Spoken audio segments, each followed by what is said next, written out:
Pendant les mois de juillet-août 1946 et juillet-septembre 1947, je me suis livré à des chasses et des observations quotidiennes autour du village de Goulier et des étangs du Fourcat dans la haute vallée de Vic-de-Sos.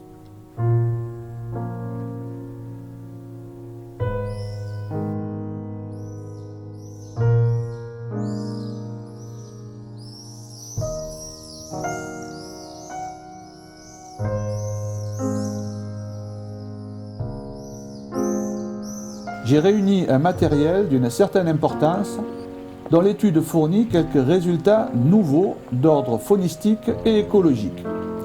Ce travail se termine par la description d'une nouvelle espèce d'asilide du genre Lasiopogon. C'est en lisant ces notes que j'ai eu l'idée d'essayer de retrouver cette fameuse Lasiopogon fourcatensis, une mouche endémique du Fourcat.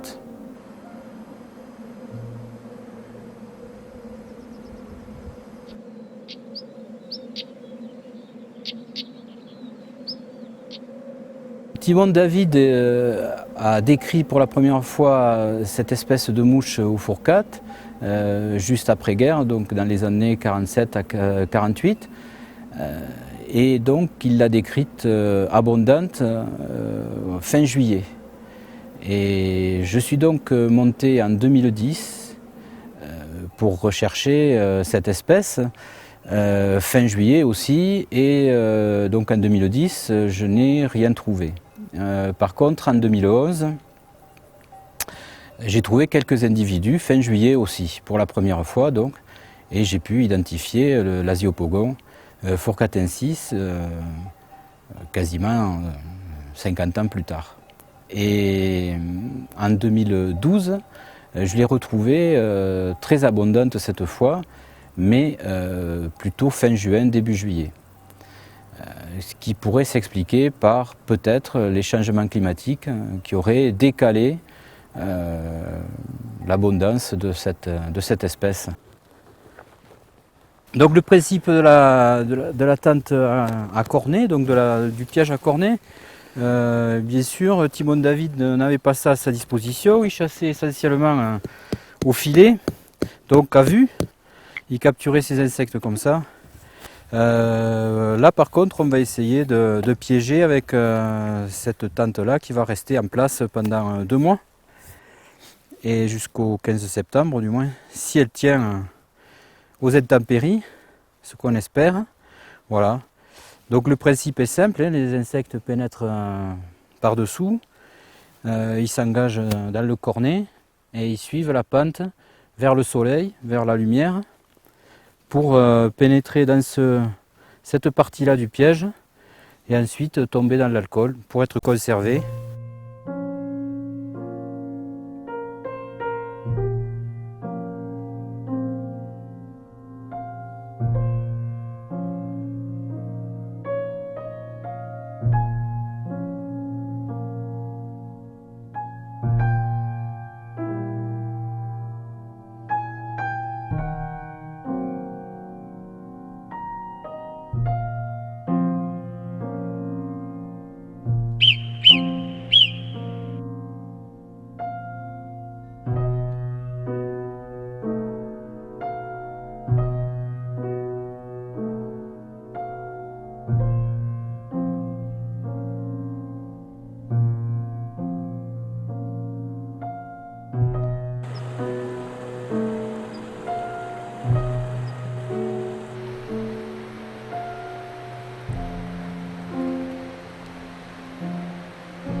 Pour l'instant, on sait peu de choses sur le cycle biologique de cet animal. J'ai pu, suite à mes récoltes 2012, élever en partie les premiers stades larvaires de cette mouche. Donc j'ai pu obtenir des œufs et ensuite le premier stade larvaire. Et pour l'instant, je n'en sais pas plus. Mais à terme, j'espère pouvoir arriver au dernier stade.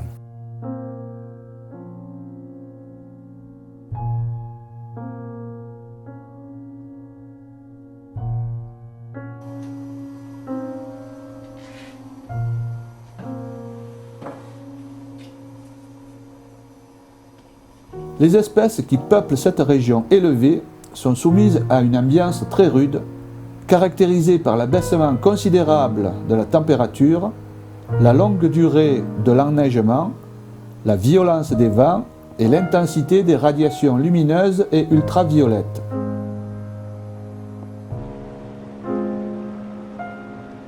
Les larves sont douées d'une grande résistance au froid et s'accommodent de longues périodes d'enfouissement sous la neige.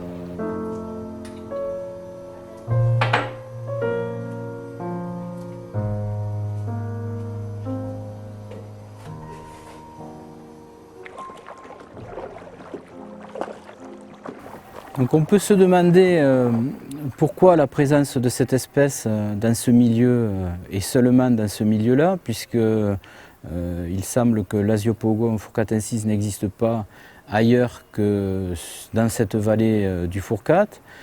Donc cette vallée, c'est une vallée glaciaire qui fonctionne un peu comme une île. Elle est entourée de sommets qui approchent les 3000. On peut penser que cette espèce y soit restée enfermée et donc n'a pu s'en échapper ou n'arrive pas à s'en échapper, ce qui correspond aussi à son comportement puisqu'elle a un vol très rasant, elle ne se déplace pas très haut, elle se déplace toujours au niveau du sol.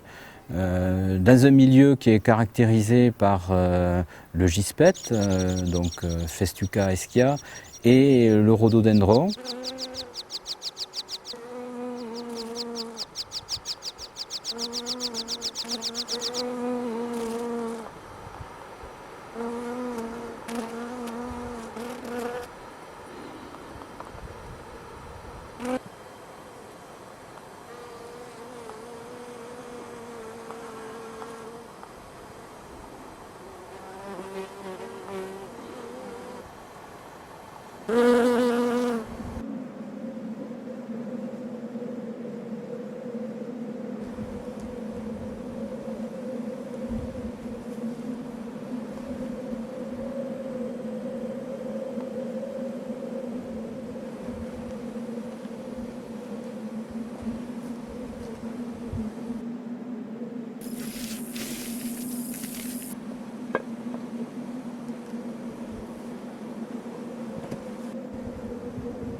C'est deux mâles.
Même des larves de coccinelle, je pense.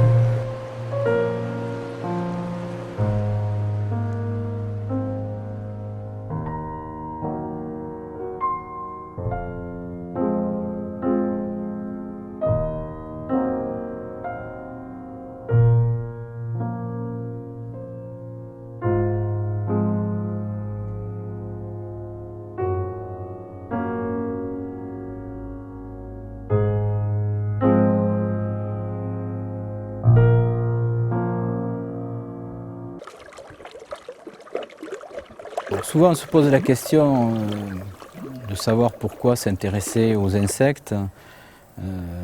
Réaumur lui-même, en plein siècle des Lumières, était critiqué par Buffon, qui disait qu'une mouche ne devait pas prendre plus de place dans la tête d'un naturaliste qu'elle ne tienne à la nature. Or, les mouches tiennent une place très importante dans la nature, ne serait-ce que par leur action sur tout ce qui est excréments et autres cadavres qu'elles font disparaître de la surface de la Terre. La drosophile elle-même a eu une grande importance dans la génétique. Alors bien sûr, la mouche du Fourcade a peut-être pas cette importance-là, mais les connaissances acquises autour de sa biologie pourront peut-être servir à l'étude des changements climatiques tout autant.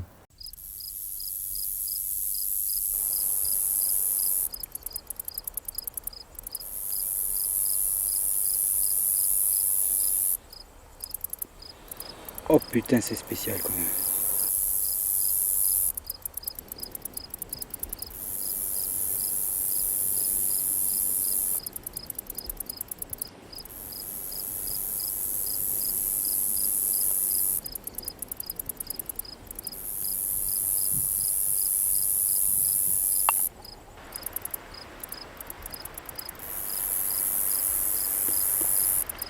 On peut les secouer.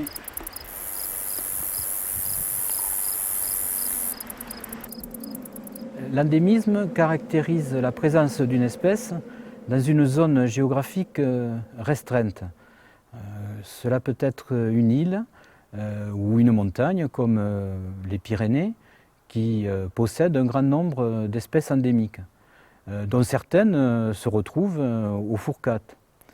Par exemple, Erebia gorgone, un papillon, le moiré pyrénéen, ainsi qu'un autre papillon aux ailes atrophiées.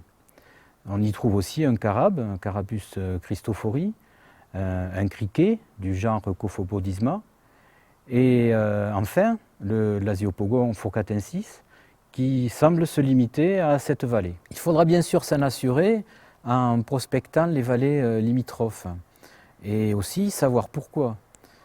Est-ce qu'il s'agit d'une vieille espèce réfugiée là, et dans ce cas peut-être en voie de disparition, ou d'une espèce plus récente, limitée dans son extension par le relief?